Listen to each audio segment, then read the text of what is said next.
So welcome everyone to today's HEP-TN seminar, which is also a joint seminar with the quantum gravity seminars we have at AEI. So we are delighted to have Tobias Osborne from Hannover. And today he's going to be talking about holographic tensor networks for de Sitter spacetime. And yeah, so Tobias, thanks for giving this talk. Please take it away. Thank you very much for the invitation. It's really a pleasure to be here to share with you some of the things we've been looking at on de Sitter spacetime. So this is joint work that I want to tell you about. Share some results and things we've learned along the way thinking about de Sitter spacetime. It's joint work. You can find it, really a majority of what I say in this archive paper here. It's already on the archive. You can take a look at it. It's a joint work with Laura Diermann. She's doing a PhD with me at the University of Hannover. Also, I'd love to emphasize the role of Jordan Kotter in the development of this research. We are in, maybe I'll have a chance to report on some ongoing work that we're doing with Jordan and some extra little insights that we've gained in the meantime. All right, so what I'll do is I want to start by explaining, why I came to this field and my motivation for thinking about this. So, although I've been fascinated with high energy physics and gravity since my undergraduate education, it was only really in 2015 that I felt that I could actually contribute something to the dialogue on quantum gravity. And that came as a consequence really of this paper here. It's a paper that is perhaps well known to many of you. And it's this paper that supplied the first, for me as a quantum information theorist, a trained quantum information theorist, it supplied for me a kind of Rosetta Stone that allowed me to translate between some of the questions that are pertinent in quantum gravity and some of the techniques and questions that are pertinent in quantum information theory, which is the field where I have arguably more training. And so I was highly motivated by this paper. Really, it was a huge inspiration. And that's when I really started thinking about tensor networks and quantum gravity as a tensor networks, in particular tensor networks as a model for quantum, microscopic model for quantum gravity. And I spent many enjoyable years thinking about the ideas that were born in this paper with Fernando.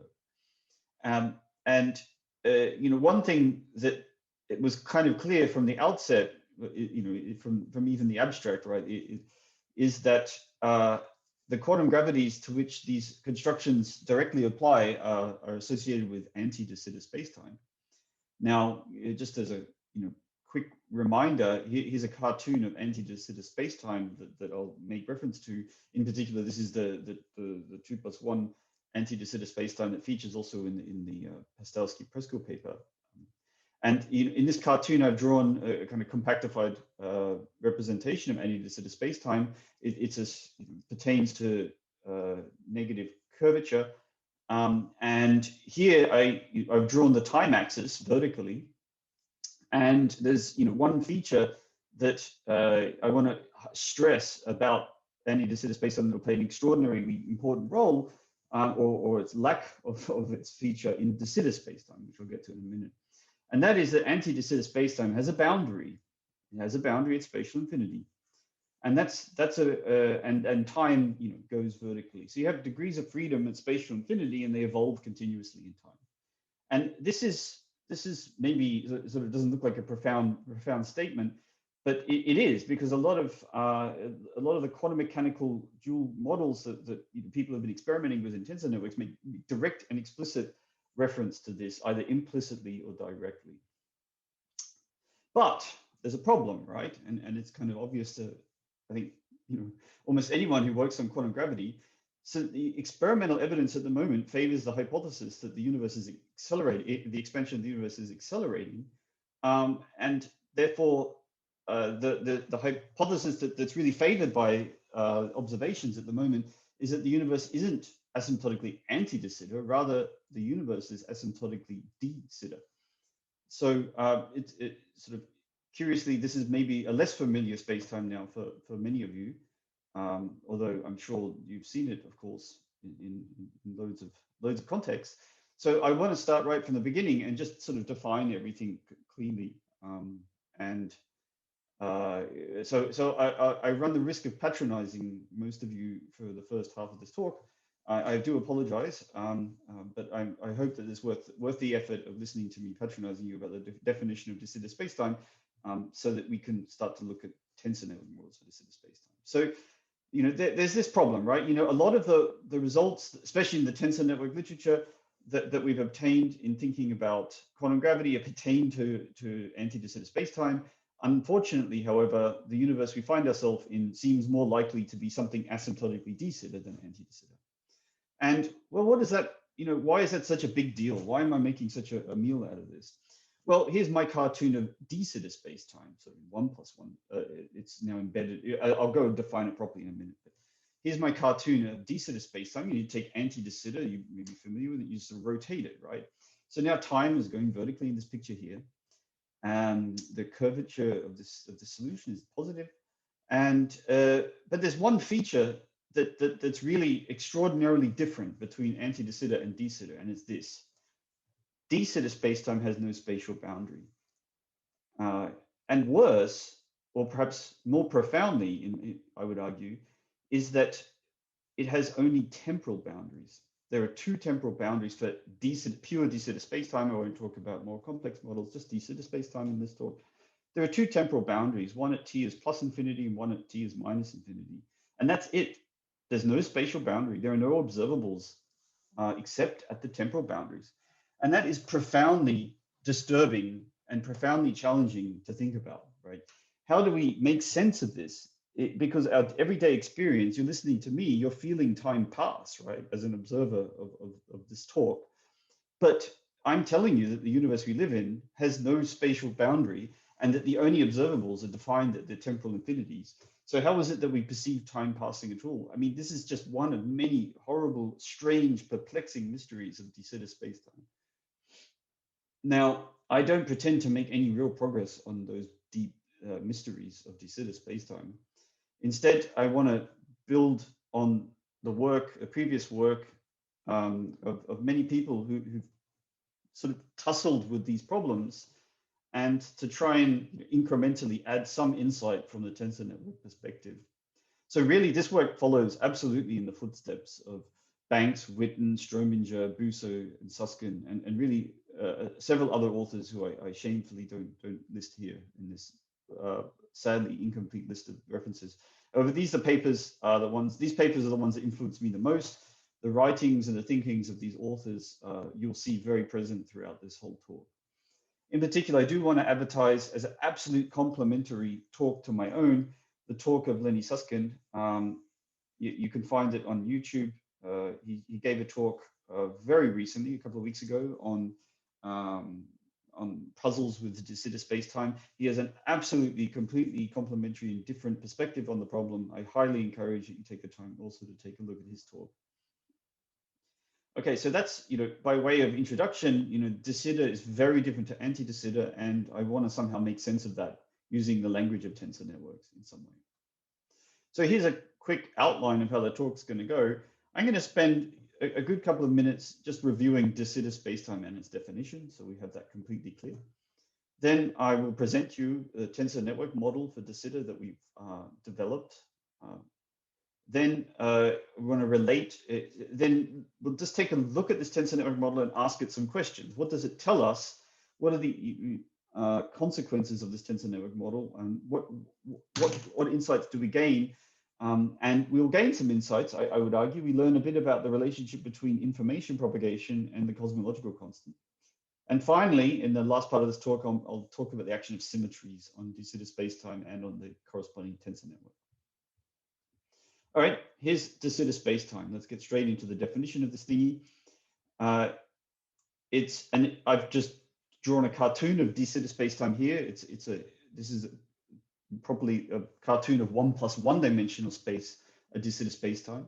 You can define de Sitter spacetime as an embedded manifold in d+1 dimensional Minkowski spacetime, and it's this hyperboloid here that satisfies this hyperboloid equation like that. I've also drawn, just to emphasize another aspect of de Sitter, especially in low dimensions, the null geodesics and where they live on de Sitter, de Sitter as an embedded manifold. You can see that this surface in flat Minkowski is ruled by these null geodesics. That plays an important role in the action of symmetries, especially in low dimensions. So that's what it is. It's a solution to Einstein's field equation with negative cosmological constant. And what we're going to do in this talk is, we don't want to make life too complicated for ourselves. So we're just going to assume that D, the spatial dimension, is 1. So D plus 1-dimensional Minkowski. No, that's correct. Yeah. So it should be, we're going to assume that D is 1. And this is almost trivial, right? De Sitter spacetime of 1 spatial and 1 temporal dimension is almost trivial because there's no gravitational wave solutions in such low dimensions. But it turns out I would argue we still have things to learn. And that's what I hope to convince you of in the rest of this talk. To get, to be a bit more concrete in specifying stuff with respect to de Sitter spacetime, I want to make use of a coordinate system. In particular, we'll probably make reference for the rest of this talk, make reference to this so-called conformal coordinates. How are they defined? Well, firstly, probably the most direct way to get to conformal coordinates is you just coordinatize, first of all, the de Sitter solution in 2 plus 1 Minkowski spacetime. And you can parameterize this hyperboloid with these 3 coordinates there. And we can call these global coordinates, so tau and theta, what you might call global coordinates. And by defining big T, according to this equation here, we can compactify the temporal direction. So in global coordinates, de Sitter sort of goes off to infinity in both directions. In conformal coordinates, we bring these temporal boundaries in from infinity to a finite value of T. So that allows us to draw de Sitter as this rectangle here. So you can sort of imagine this rectangle as a highly distorted parameterization of this hyperboloid, and we sort of unwrap it. So there are periodic boundary conditions here, right? So 2 pi and 0 are identified in this coordinate system. And what I've drawn here is I've just repeated that picture of conformal coordinate representation of de Sitter spacetime. T goes from minus pi over 2 to pi over 2. And the boundaries, the temporal boundaries, have a name. We call them scri plus and scri minus. That's these things to the right here. And here they are. Time goes upwards. And you have this spatial variable theta, which tells you where you are on the circle that is the spatial slice. So the spatial slices through de Sitter, I didn't mention it yet, as spheres, right? Surfaces of spheres. And I've also drawn here some null geodesics, just a couple, just to orient yourself.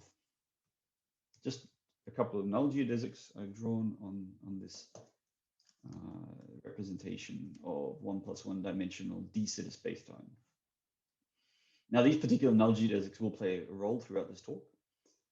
Now, before we sort of go on to anything more fine-grained about the geometry, it's very important to talk about the causal structure of de Sitter spacetime. What influences what's connected space-like, time-like, null to each other, what events are connected, and what's the causal structure of de Sitter spacetime like. And to do that, it's very helpful to define the notion of a causal future of an event, the causal past of an event, and causal diamonds. Now, how are these defined? Well, here's a picture of, there's quite a few things going on in this picture. I'll try and break it down for you.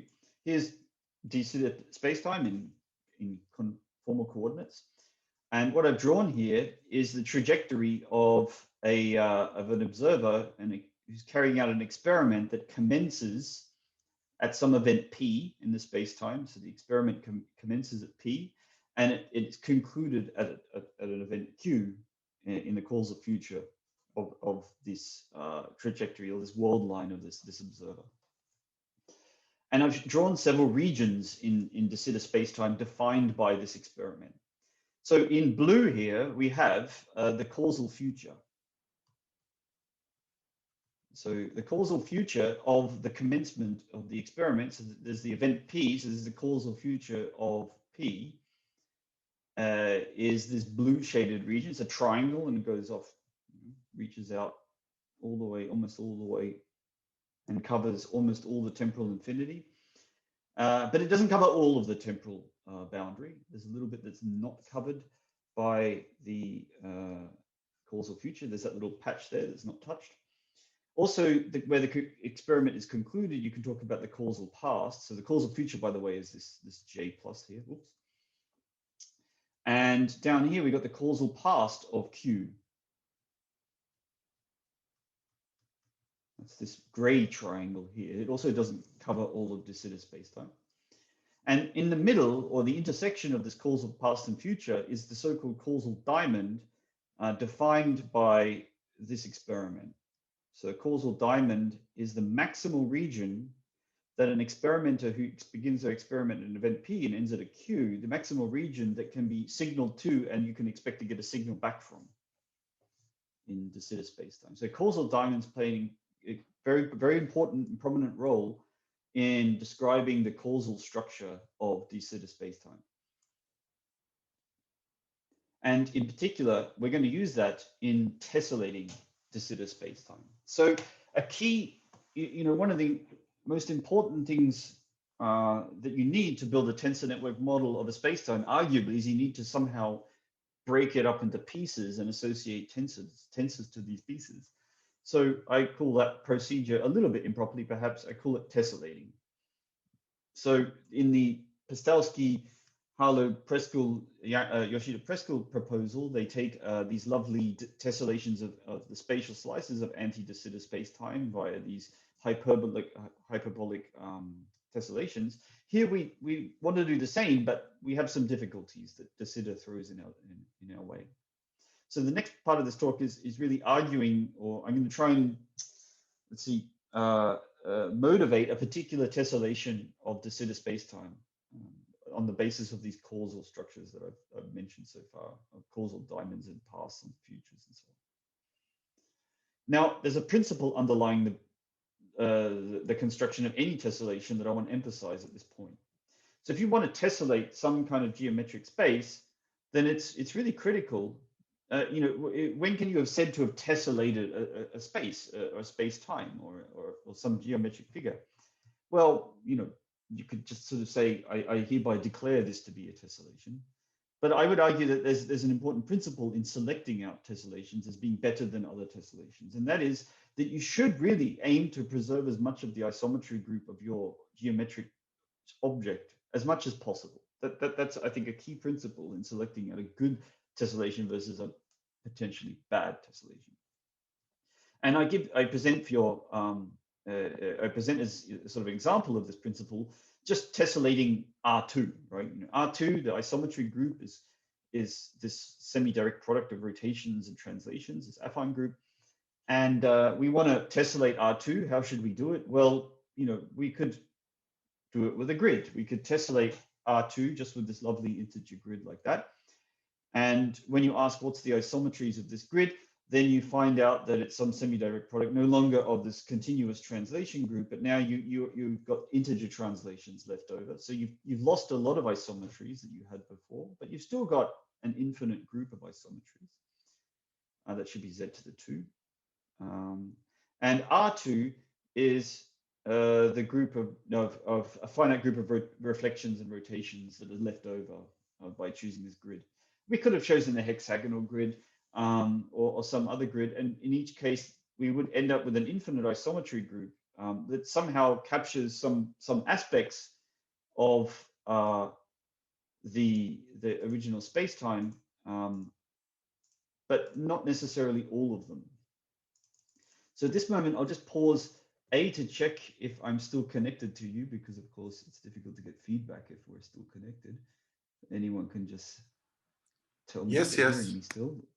Great, that's lovely. And also, I think it's I can pause if anyone wants to throw any questions my way. This tessellation is coordinate dependent. It's absolutely coordinate dependent. That's a good question. Like when I say tessellation, like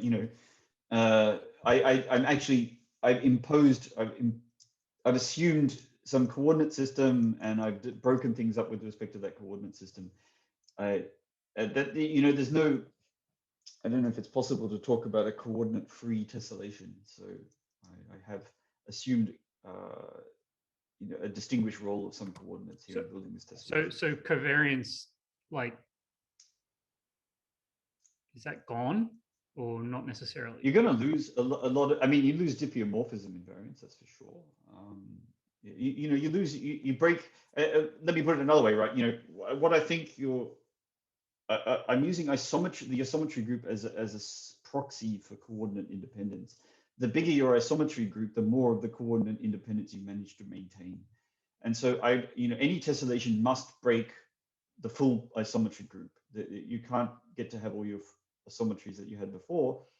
And how big the isometry group is afterwards, that's really a measure of, say, how much coordinate independence is left. Maybe that's the better way to answer the question.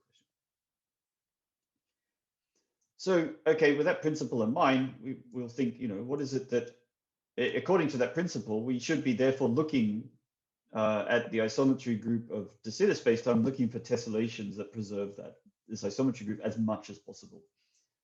And the isometry group of de Sitter, in the example we're considering here, is O12. This is just it comes from the Lorentz transformations from the embedding space. And there's this really lovely sporadic isomorphism that we use a lot throughout this talk. So the group SO12 or O12, whether or not you preserve orientations or not, is isomorphic to another group called SL2R. Right? And this group SL2R is really the one that we'll focus on a lot. We'll actually talk about PSL2R a lot in the sequel, where we just the so-called projective SL2R group. You'll see why that's the case in a minute. And let me tell you how these isometries act on de Sitter spacetime, this low-dimensional de Sitter spacetime, because I think you gain really, already from this figure, you'll gain a lot of insight into the action of isometries. So isometries must map null geodesics to null geodesics, right? They've got to do that, right? If you have a null geodesic, then after the isometry, it must be another null geodesic. That's the fundamental minimum that an isometry has to do. So let's suppose you have your favorite null geodesic here. It starts at an event X. It ends at an event Y in the future scry plus boundary, or P. Actually, I've called it P here, I see. We now, with our isometry, what does it do? Well, it takes this null geodesic to another null geodesic. Just ignore this arrow for the moment. That's not important. And once you've done that, you realize that that information can be encoded in one dimension lower, right? All I have to tell you is how the isometry takes the intersection of that null geodesic with the future temporal boundary. Where does it go to? And so if I tell you where each point in the future temporal boundary goes, then you know where all the null geodesics go. And once you know where all the null geodesics go, you know where all the events in spacetime go. So if I have an event here, I don't know, let's call it W, then every event in this low-dimensional de Sitter spacetime is at the intersection of two null geodesics. Here they are. That's my terrible picture. The two null geodesics that intersect at W. Now, Tobias, yeah. May I just ask a quick question? So, are you talking about like generic 2 plus 1 dimensional space-time or 3 plus 1 dimensional space-time, or what? No. Sorry, I am not talking about that. That's a good question. Mm-hmm. Yeah. Can't it happen that you have 2 points and one is in the future of the other end, and you have 2 or more null geodesics that connects those 2 points? You're talking about, so I'll do exactly that picture. So you have an event here and another event underneath it. So these are in the causally connected. Here's the causal past, here's the causal future. In fact, these 2 points are not connected at all by a null geodesic. Maybe you don't mean that though. Maybe you mean 2 events that are connected by a null geodesic? Yeah, let's say that there are 2 events, and they can't it happen that there are, let's say, 2 null geodesics that connect 2 events? Surely not by the definition of a geodesic. right? That doesn't. Why do you say that? I mean, geodesic is like, in the end, like local, as a local definition, right? So I'm not making reference to any local. I mean, these are literally the null geodesics of throughout the global null geodesics in de Sitter. I don't see that, So and maybe they are it straight cannot lines. happen. Yeah, I don't think it can happen. I mean, in the So- if you think in normal Riemannian geometry, that could happen, right? That the 2 point could be Yes, connected yes. by 2 geodesics. So I suppose. Oh that yeah, it of could course, yeah, happen right. also Oh here. yeah. But it doesn't happen in de Sitter spacetime. No. Yeah, I Okay, see so what it's a you're de getting. Sitter You're thinking like a sphere. space-time then. Yeah, So yeah. it's not like to make any this, space-time. Okay. no. So to make that to underline this, I'm talking about de Sitter spacetime, not anti-de Sitter.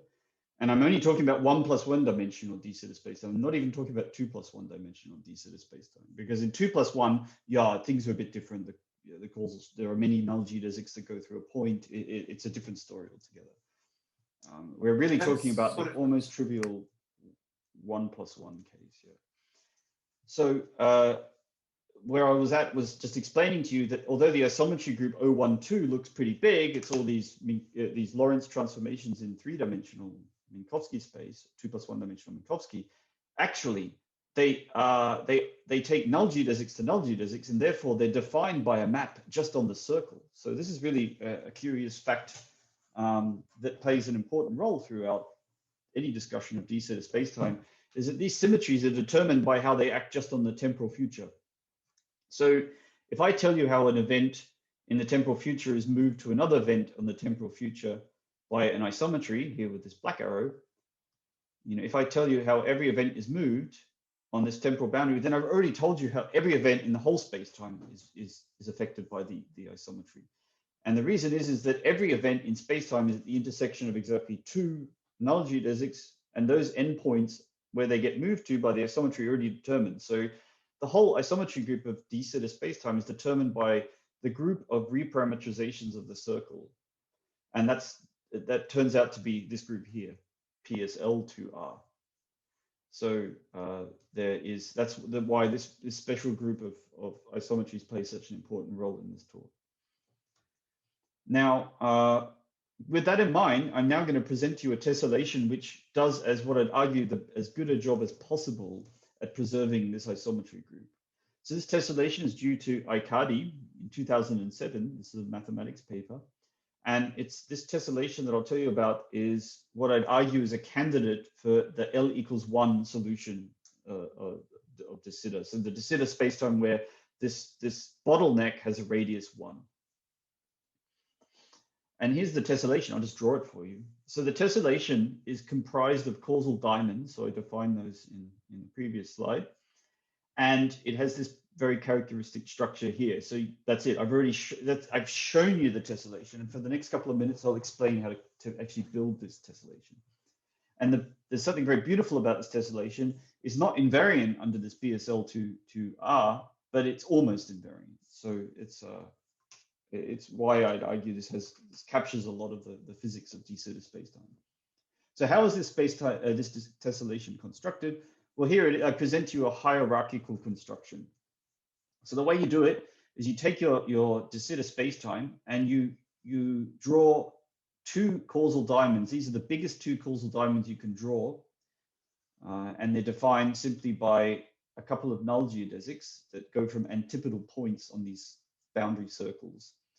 So you start with this point here, and you let it emit 2 null geodesics, and they intersect here, and then the other null geodesic comes along and actually intersects at the same point up here. And then you do the opposite do the same thing on the opposite boundaries, and that draws for you two squares or 2 diamonds, right? And I've called these diamonds D01, D02. So that defines the first 2 tiles of this tessellation.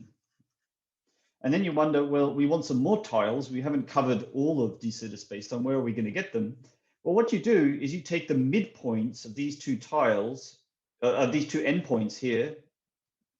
Let's take their midpoint, and I'll define how we get that midpoint in a second. It's not your usual midpoint, it's something different. And then we're going to start by drawing a causal diamond that goes, touches that point there. And we're just going to just imagine drawing that whole causal diamond. Now, that lies partially on top of the first two causal diamonds that we already drew. So what we do is we don't, our next tiles in our tessellation is defined not by just that one causal diamond, but we kind of put this new causal diamond behind the first two, and that defines for us, the bits sticking out give us two new diamonds, and we call those two new diamonds D12 and D14. And then we take the midpoint of these two pre-existing points here in a fashion that I'll explain in a minute. And we repeat the procedure. We draw a causal diamond and we put it behind all the causal diamonds we found so far. And that'll define for us two additional causal diamonds here and here. And we find the midpoint of these 2 points here. We find the midpoint of these 2 points here, and so on. And we add diamonds behind each time. And every time you add a diamond behind pre-existing diamonds, it cuts out two new diamonds. So I'll go back to this picture here. So you can sort of see with the coloring there, the darkest two blue diamonds are the first two diamonds in the tessellation. And then as the color gets paler, you get all the additional diamonds. And this eventually exhausts all of de Sitter spacetime. So I have not explained to you how to find these weird midpoints. And I've given these funny labels up here. And I'll now explain how the actual coordinates are found for these points up on the top. And these coordinates come from a construction known as the Farey construction. And these numbers are called Farey numbers. And so how do you build a Farey number? Well, a Farey number, what is it? It's a rational number.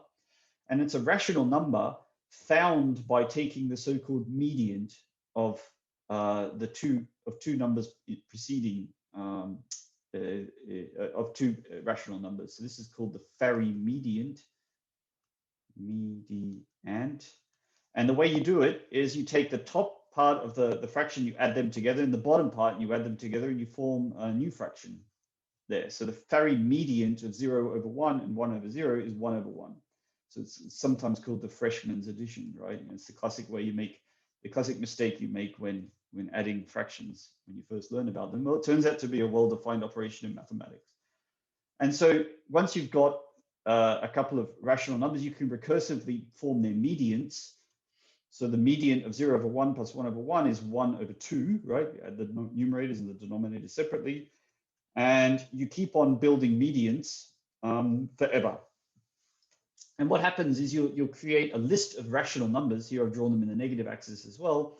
And this list of rational numbers will actually exhaust all the rational numbers as you go to infinity. It's kind of a remarkable fact. The Farey numbers play a fascinating role in all parts of maths and science, building clocks with gear ratios and all kinds of other places. And so that's how we've been computing these dots up on the defining these diamonds. Each one of these points here in the future infinity is lying on one of these Farey rational numbers. And there I've repeated the figure again, and you can see that I've labeled a couple of the first endpoints. This, for example, this endpoint here is lying at 1/2. This endpoint here, that's the Farey median of 0/1 and 1/1, and so on. You can recursively fill out all those points. Now, this tessellation is a bit of a pain to work with because it's annoying to draw. Some points are closer than others in this coordinate system. So actually, it's kind of convenient to define something called the dyadic Aicardi tessellation. And that's defined as follows. We use something called the question mark function, or the Minkowski question mark function, and that kind of straightens out the temporal future boundary and the temporal past boundary and makes the tessellation look a bit more regular. And you just have to remember that if you use this function to draw your tessellation, you have to undo it at the end, so that this is not the tessellation we actually work with, sorry. The tessellation I'm about to build is not the one we work with. We always are meant to be working with this one here, this Aicardi tessellation. But for drawing pictures, the right pain, so we won't, and we'll just use another tessellation that looks a bit more regular. So what you do is you apply this question mark function on the temporal boundary and the temporal past, so the temporal future boundary and the temporal past boundary, and this straightens out the tessellation. So now you can see this tessellation looks far more regular, right, to the human eye, although it's actually less regular with respect to this group of isometries. So we'll just draw our tessellations dyadically, but we're always identifying them actually with this tessellation. And now I want to draw Can I ask a question? Yep, sure. I'm guessing the answer to this question is no, but do I not have to worry that you've captured a dense set of points on the boundaries, but there are infinitely many points, but actually it's measure 0, right? Yeah, so I mean, your concern, point. I actually wonder if I can address your concern in the next slide. Absolutely. So, you know, you might worry, oh dear, you know, it looks like I'm only getting a dense set of points in the temporal future and I'm missing out a lot of points.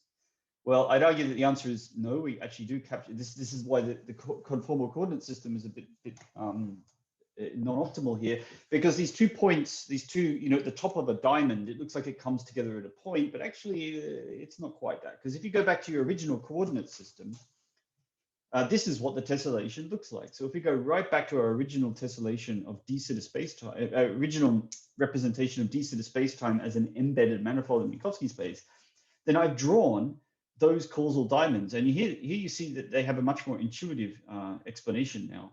So what I've drawn is each of these sort of cylinders. I want you to focus actually on this strip here. So you can see a strip that comes in and goes up like that.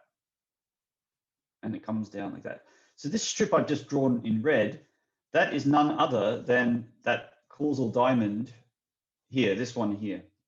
I forgot which, I think I call this D01 maybe.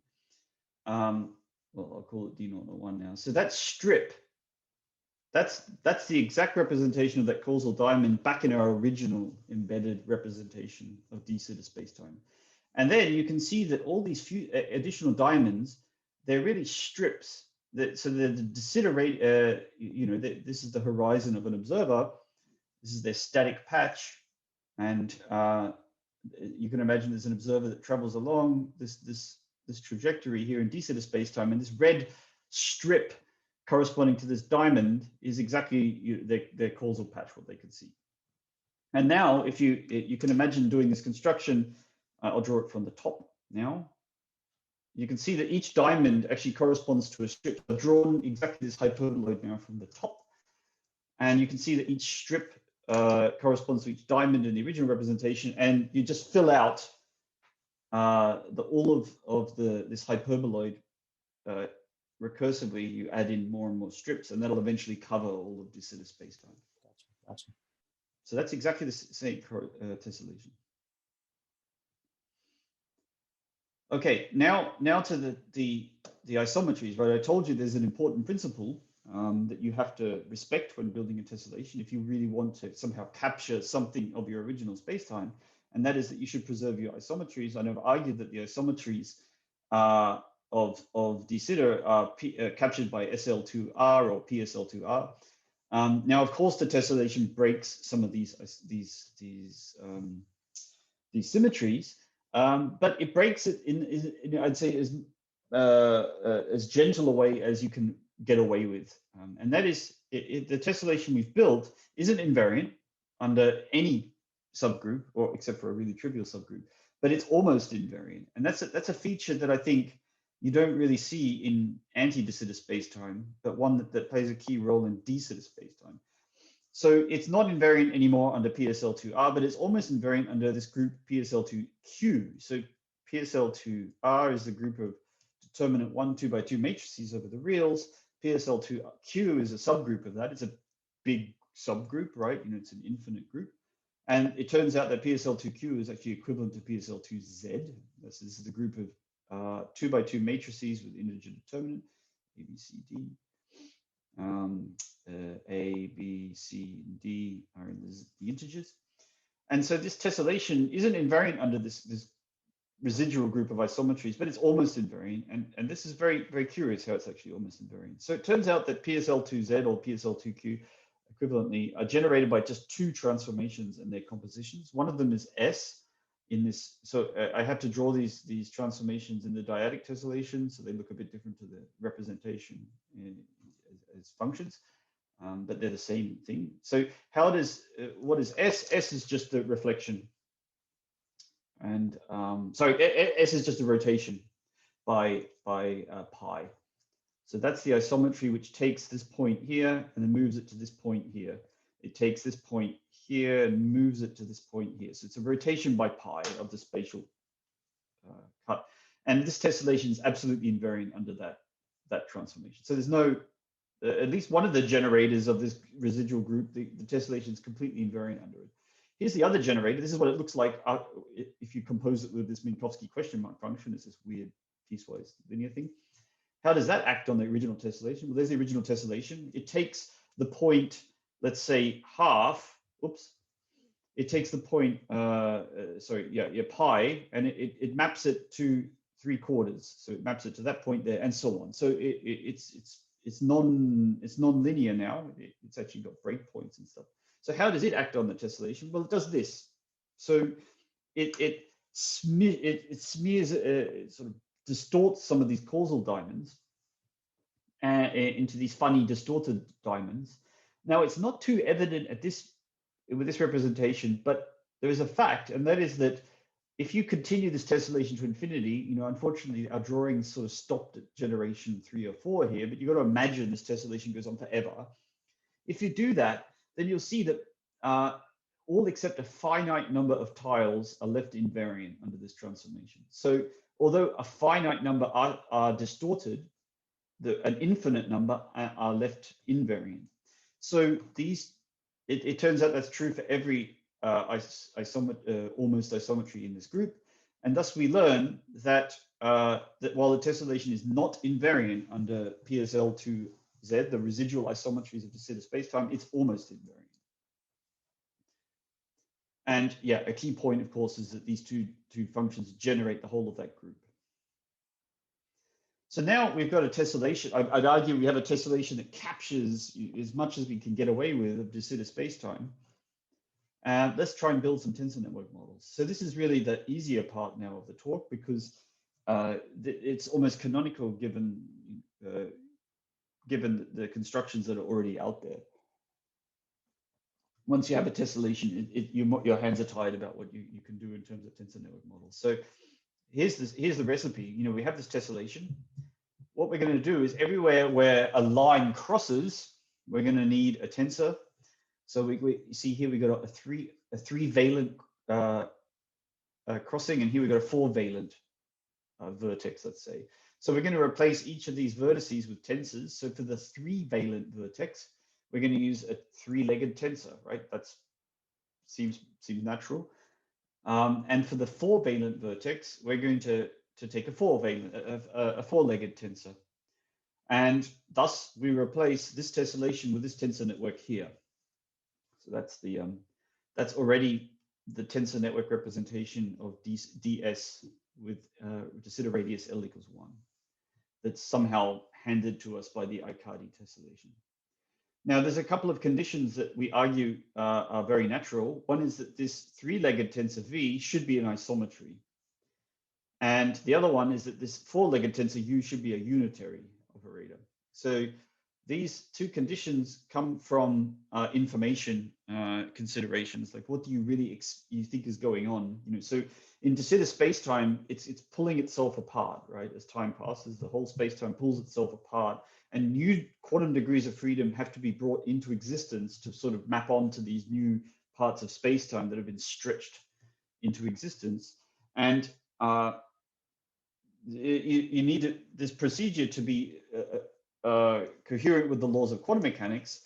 So, because we're thinking of this as a microscopic quantum model for de Sitter spacetime, so we require at the very, very least that these maps are completely positive maps. And we spend a little bit of time in the paper, philosophizing about why they should be unitaries and isometries. They don't have to be. I would argue that they just need to be completely positive maps. But we focus on isometries and unitaries for concreteness. So there we go. And oh, I stress that these tensors don't need to be perfect. If you know what they are, this is not necessary for these tessellations. So now we've built a tensor network corresponding to this tessellation, and we're going to give this tensor network a name. And now we're going to try and do some physics. We're going to try and learn from this tessellation some salient physics of de Sitter spacetime, of quantum de Sitter spacetime. So if we truly believe this is our ansatz, it's, you know, I fully acknowledge this is not a solution to any quantum gravity model that I'm aware of. It's a toy model for quantum gravity of de Sitter spacetime. And we're going to try and learn from it and see or map the lessons we learn onto things that we know about de Sitter spacetime or conjectured properties about quantum de Sitter spacetime, quantum solutions of de Sitter. So it's a tensor network. And well, let's ask questions of it. So the first thing you note is that as a tensor network, it has legs that are dangling. These legs that are dangling, they look like they're joining up here, but they're not. Those two legs are actually, although these two legs look like they're touching, they're actually, you should think back to that other picture I showed of de Sitter spacetime. They're actually, you know, about a de Sitter a horizon apart from each other. So this tensor network has a lot of input legs and a lot of output legs. So whatever lives on the legs, you know, at the moment we've got finite dimensional degrees of freedom. So on every leg, there's like a qubit living on every leg. So it takes a tensor product of qubits, an infinite tensor product, right? There's an infinite number of input legs, and it goes to an infinite tensor product of output legs. Infinity here. C to the D. So this tensor network, really, you've got to think of it as going to infinity, right? I draw all the pictures with finite number of generations, but you really should think of it as going to infinity. So we act on an infinite tensor product input space, and we get an infinite tensor state in an output Hilbert space, which is an infinite tensor product. And that's, I would argue, already coherent with our understanding of the causal structure of de Sitter spacetime. We know that de Sitter spacetime has two temporal boundaries, one at temporal minus infinity, temporal past, and one at the temporal future. And what we can't hope to have a Hamiltonian for de Sitter spacetime. There is no Hamiltonian. There's no time-like killing vector field which generates Hamiltonian dynamics for de Sitter. At some points, a Hamiltonian substitute points into the future, and sometimes it points into the past. There does not exist a Hamiltonian for de Sitter spacetime. So the next best thing you can hope for is a propagator that takes states from the temporal past to the temporal future, but makes no reference to the times in between, so to speak. Now, what properties does this tensor network have? Well, you might wonder, is it a Tobias, can I unitary? just ask a quick question? Just to clarify, so from this picture, it appears that the tensor network factorizes into pieces. Is that just? It looks like it factorizes. Yeah, I will. That's because it's a little bit a degenerate case. This is for the L equals 1 de Sitter spacetime. Well, I'll show you what to do for higher L in a minute, and it won't factorize. So this is really a degenerate edge case, let's say. Okay. But nonetheless, everything I say will actually be true for the other cases. So it does factorize, yeah. Thanks. And you can think of that as being, you know, the static patch of one observer, even. So it's not that ridiculous that it factorizes. Okay, what are some properties of this tensor network? Well, it's okay, if you forgive that I'm talking about infinite dimensional Hilbert spaces, we could make this rigorous with von Neumann algebras, blah, blah, blah. We're not going to. But nonetheless, even if you did, what I say will be true. So what are some lessons we can learn from this ansatz? Well, what kind of thing is it? Well, let's see, is it a unitary? So we could take the dagger of it and apply it to itself and see what happens. Well, because these tensors were required to be isometries and unitaries, some simplifications happen as you calculate this composition of tensor networks, and you end up with something else. So this isn't the same tensor network as what we began with, but it's some other one, it's some trees. Now, that doesn't look very promising to begin with, but then you notice that if you do it again, you find that m dagger m squared is the same as m dagger m. So that means that m dagger m is a projection. So although that m itself is not a unitary, it's not an isometry, it's not a projection, m dagger m is a projection. And there's a name for such things. Those are called partial isometries. So the tensor network M is a partial isometry. That's key. The first sort of conclusion that gets forced on you by this ansatz. And that means that you can interpret M as follows. Well, I'd argue that you can interpret M as follows. You could think of it as a partial propagator. So it tells you how to go from the past to the future. And it's not unitary, but it is unitary on a subspace, on a so-called code space. So there is a subspace H-phys of the input Hilbert space. Remember, the input Hilbert space is infinite dimensional, but H-phys, it turns out, is finite dimensional. And that's one of the key lessons that you learn from tessellating de Sitter spacetime, that what you might think of as the lower energy degrees of freedom in the temporal future that the super observers of the temporal future can act on, they form a finite dimensional subspace of this infinite dimensional in and out Hilbert spaces. So that's the first lesson that you learn from this ansatz. The second lesson is that, given that observation, you might start to wonder, well, M is a partial isometry, so you can think of it as a channel, as a quantum information communication channel.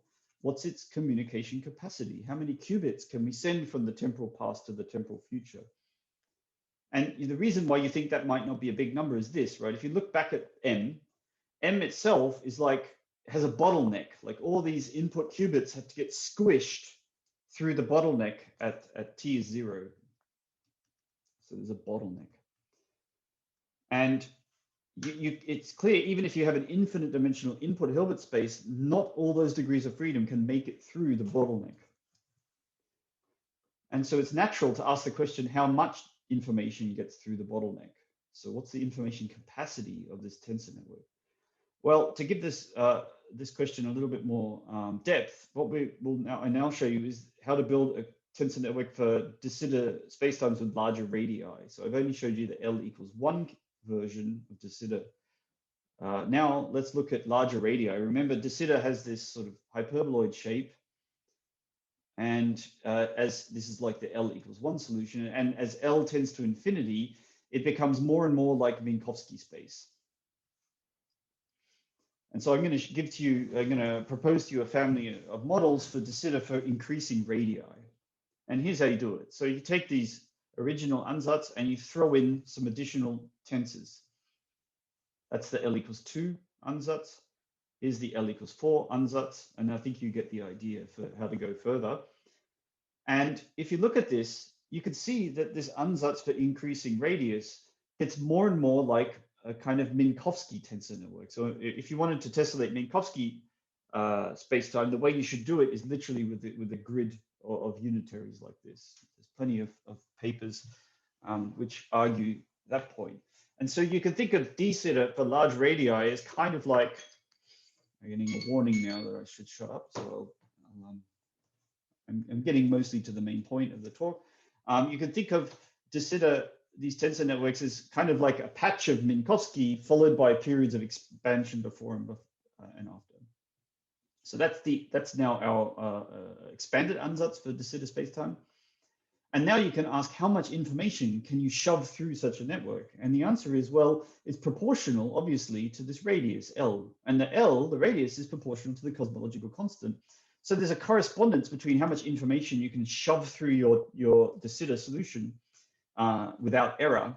And this is exactly the rate, or the number of qubits you can push through the tensor network, is proportional to 1 divided by the square root of the cosmological constant. So there's a kind of what we might call the cosmological constant qubit correspondence for these tensor networks. So the cosmological constant manifests itself as a limitation on the amount of information you can propagate from the temporal past to the temporal future. And in the limit that lambda tends to 0, right, when we go to Minkowski, then you can send an infinite amount of information from the past to the future. So that's certainly coherent with what we would argue about Minkowski spacetime. And here's and just emphasizing that point, that the amount of information you can send through this network, you could find by cutting the network here and counting the number of legs that you cut, and that's cutting the network at this bottleneck here. And that tells you how many qubits you can send through your network. Now, in the last 2 or 3 minutes, I'm going to give you a whirlwind tour of how symmetries act on this tensor network. So a symmetry of this tessellation is somehow an action of this residual isometry group, and it's sort of reasonable to ask, well, how does that act on the tensor network? What does the tensor network look like after the action of one of these symmetries? So here's how an example symmetry acts on the L=2 network. So here's the L=2 network. You can see it doesn't decompose anymore into pieces. And now you act on it. You know, each of these lines is a null or part of a null geodesic. So the symmetries will just move these lines around, right? So here's what happens when you act on it there. So what happens is some of the lines get distorted in various places and other ones are left alone. Now you've got to remember this tensor network goes on to infinity in both directions. So although it looks like it's I've bunched together points in one part and dilated points in another, you've got to imagine that actually the tensor network is going to infinity. So the tensor network before, and I've indicated that here with these additional blue tensors, the tensor network before, you've got to imagine is like this structure going off to infinity in both directions, and after the action of the symmetry, it looks like this. So you've distorted the tensor network in the bottleneck, but you leave it alone at the boundaries. That's how the symmetries act. And you can then ask, well, what about invariant states? Are there states that are left alone by the symmetries? I mean, after all, if you do an isometry, it's got to be that the physics should be left untouched by these symmetries. So an invariant state might be what we'd christen a Hartley-Hawking state for this tensor network. Well, it's hard to find invariant states of such tensor networks. So you want to find a state that when you act on it with this, you get the same answer as if you act on it like this. That's what an invariant state would mean. It's a bit hard to discover those. We don't actually have a full characterization, but imagine that these two tensors have these properties here. So one of them is a braiding and the other one's a basis kind of pivotality or rotation invariance. So if these tensors have these additional constraints that make them perfect tensors, by the way, then you can find invariant states. And so there is a Hartley-Hawking type state that you could associate to this tensor network, and it's just a regular tree. And it's non-trivial to prove that this is invariant. So if you act on the regular tree with our tensor network, then you get this funny looking thing. If you act on it with a symmetry transformed version of the tensor network, you get this funny thing. But it turns out that all of those reduce back to the original Hartley-Hawking state upon using these rewriting rules on those tensors. So that's it. I'm actually finished. That's all I wanted to tell you today. So in this talk, I've introduced to you de Sitter spacetime in 1+1 de Sitter spacetime. So this is 1+1. Not even talking about higher dimensions in this talk. I've used tessellations of this 1+1 dimensional de Sitter spacetime to conjecture a class of tensor network microscopic models for this tensor network spacetime. We've then looked at some of the properties of that tensor network, and we arrived at something that you might call the lambda cubic correspondence, which relates the communication capacity of this tensor network and the cosmological constant. And then we've also taken a look at the action of symmetries. So that's actually it. Thank you very much for your time.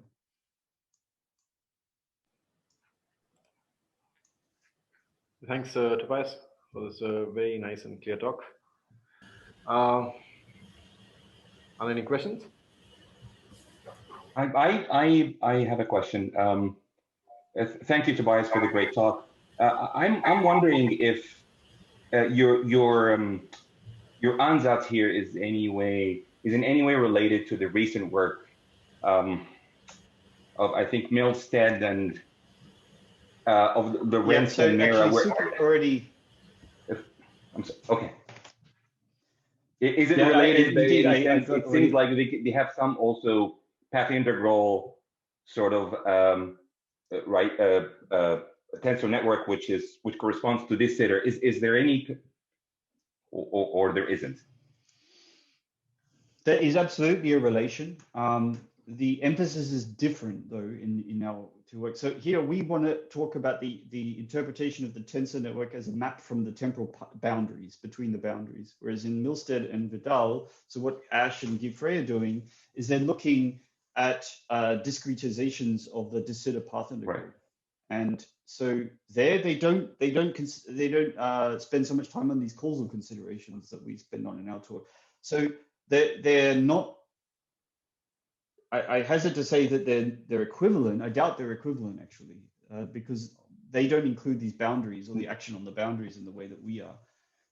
But they're structurally the same, right? They have this tree, basically welded tree. Tree structure, exactly. That's what I was. That's actually that sort of inspired the question. Is that they have this tree structure of the network? Okay.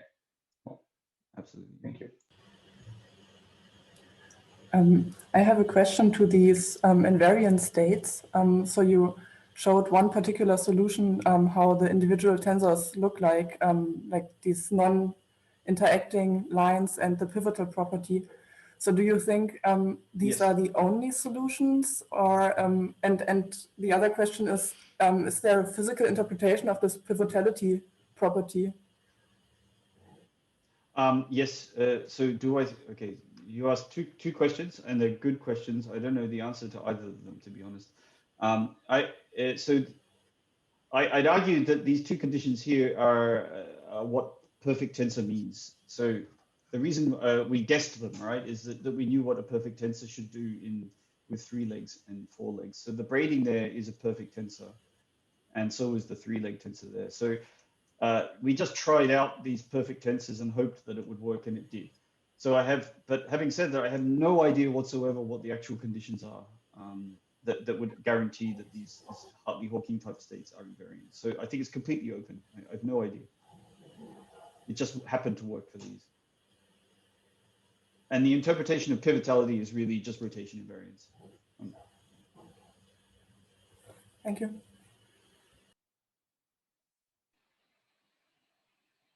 So do I understand you correctly, following up on the first question, that your holographic tensor network prepares a state, or does it prepare, as in other approaches, a partition function or Euclidean path integral, as it appears? And I'd argue none of those things, actually. So the tensor network is really a propagator. So it's a process, a quantum process, a channel that takes information on the temporal past to the temporal future. So it's not, I'm not thinking of this as the partition function for de Sitter spacetime. I'm really thinking of this kinematically as, you know, we've got these two temporal boundaries, and on a temporal boundary, we have quantum mechanics, but nowhere else.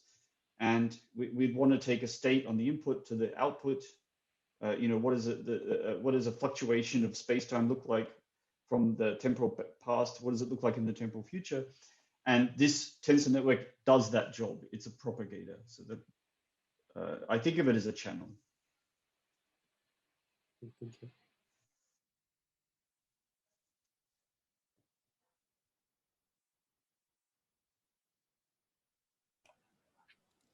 Okay. Any other questions? Yeah, maybe one more question. Hi. Sorry. Hi, Tobias. Hey, Lawrence.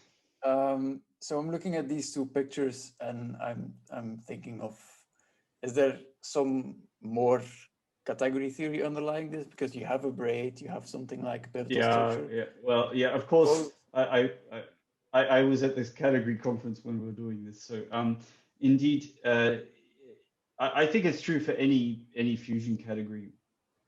You can build these things for any fusion category, which has a braiding. Yeah. How about that? So my question is rather, do you have, is there any reason why fusion categories should play a role here at all, or is it just? Well, yeah, okay. There's a big reason that I didn't even mention at all in this talk, and perhaps I should have mentioned that, and that's due to Andy Strominger, and that's this so-called DS-CFT correspondence. So there's this conjectured correspondence between conformal field theories or Euclidean conformal field theories and de Sitter spacetime. So that's a meta reason why you might think fusion categories play a role here, because there's a correspondence, of course, between fusion categories and CFTs. So okay, it's, you know, it's pretty hand wavy, but that's the, yeah. This would involve going one dimension higher, I guess, because now you have. That's correct. Yeah. You can't really do it here because the boundary is one-dimensional. So to do the DS-CFT correspondence properly, you need at least a two-dimensional temporal boundary, and that you need a three-dimensional entity to the space-time. But and that seemed too tricky, to be honest, to start with. Could you, instead of building a three-dimensional partition function, rather take this 2D partition function, make a quantum state out of it, like add in an additional physical level to each of these tensors to make it some kind of that would be quantum lovely, state. yeah. Because then indeed, Yeah. there's like a duality between such quantum states and 2D CFT by, well, exactly this strange correlator stuff. And then indeed, Yeah, yeah. Are you asking me to put bulk legs? Yes. Yeah, no, I'm allergic to bulk legs. Okay. At least, yeah, like, you know, of course you can do it. Like, no one's stopping you from doing it, and you can write down these tensor networks with legs that poke out. But I'm highly allergic to them on causal grounds in de Sitter and observable grounds. So we know that the observables of de Sitter spacetime live at these temporal boundaries and nowhere in the bulk. I see.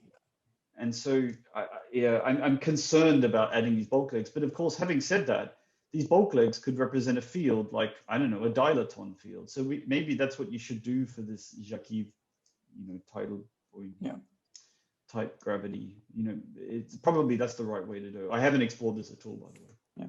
Okay. Yeah. Thanks. And Tobias, do any of these ideas generalize to higher dimensions? I would say all of them. You're working all with of the ideas. The tiling doesn't directly come across, I admit. We have, but you can build high dimensional versions of these tilings. It's just they're no longer regular. That's one of the really ugly things about higher dimensional de Sitter is that the spatial slice, the temporal slices are they're spheres, the surface of a sphere, and you can't tessellate a sphere nicely, right? It's just doesn't work. But you can do the next best thing, which is draw circle packet, and then these circles turn into tubes, and these tubes are the diamonds, and so you can write down these tessellations in higher dimensions. And interestingly, they have all the same properties as the ones I've described here. So there's this correspondence between the cosmological constant and the amount of information you can push through the space-time, and they are partial isometries, so they have the same interpretation as propagators on a code subspace. So all that stuff comes through. It's ugly. It's sufficiently ugly that it's not, I can no longer draw nice pictures. Right, and maybe one final question from my end at least. Can I ask? I thought when you flashed the generators of the isometries of this tiling, I thought you were going to make a connection to the Thomson group.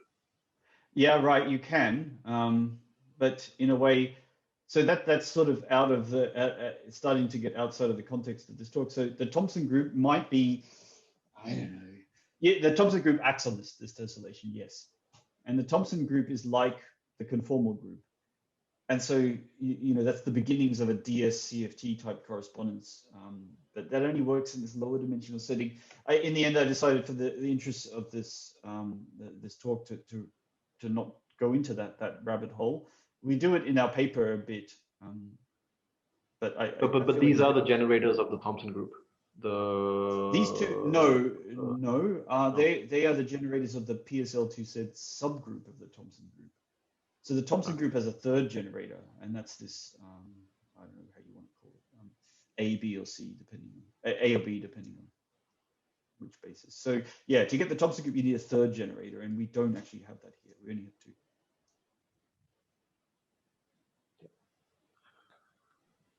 Is there time for one more question? Yeah, sure. Hi, Tobias. So I'll apologize. I missed the earlier part of your talk because of a time zone difference, and I put the wrong alarm for 7:30 instead of 6:30. So maybe what I'm asking you is something that you've already covered. So my question is that, like, you have this tessellation, and these edges are time-like edges, right? I mean, there are no space-like edges; there are only time-like edges, right? Or null edges. They're even null, so they're not time. Yeah, they're null. They're null edges, right? Now. Yes. Now the usual tensor network prescription for geometry, right, which you which we see from ADS, right? They talk about describing spatial slices. That's correct. Yes. And so I don't think I have seen a tensor which has these time-like or null edges. So like in the sense. So they do feature in Milstead and Vidal. Okay. So there, yeah. Anyway, sorry. Well, I mean, I guess my question is that, see, when I think about the tensors with spatial legs, right? I think of them as being valued in SU2, okay, or SO3, or some compact group. And when I think about something which has time-like or null legs, then that particular leg has to be valued in some the leg has to be labeled by some representation of a non-compact group, right? So I guess my question is that your tensors, like how do you define these tensors? Like, are they labeled by representations of groups, or do you have an explicit? Right. Yeah. I actually. So they're labeled from kinematical considerations. So here I explain how to build this tensor network, and then the conditions that we assume for these tensors. So we assume only that one is an isometry and the other is a unitary tensor. That's all we assume, and that comes from really kinematical considerations, right? You know, if you think about information carriers propagating at the speed of light on these null geodesics, and then they scatter. That's what I'm thinking about. This four-leg tensor is really a scattering of two information carriers. Then that should be a unitary process. And this leg, you know, this three-legged tensor, what's that? Well, an information carrier is pulled apart as the space-time expands. And now you have two information carriers. And so, you know, if we want a quantum mechanical theory, the minimum you would require is that process is at least an isometry. I mean, you could demand it's a completely positive map. So that's the reasoning behind those choices. No, I understand that. I mean, but I guess I'm coming from a different loop quantum gravity perspective. So maybe my question would be too out of you know, the perimeter of this talk. So I mean, I guess if you want these degrees of freedom to really be fluctuations of the metric or something, then I would seriously have to engage with representations of non-compact groups. That's absolutely true. I'm taking slightly what's the right word? It's more a metaphor, let's say, these tensor networks. But I wouldn't hope to get so fine-grained as to actually be looking at fluctuations of the metric yet. Right. All right. No, thanks for the clarification. Welcome.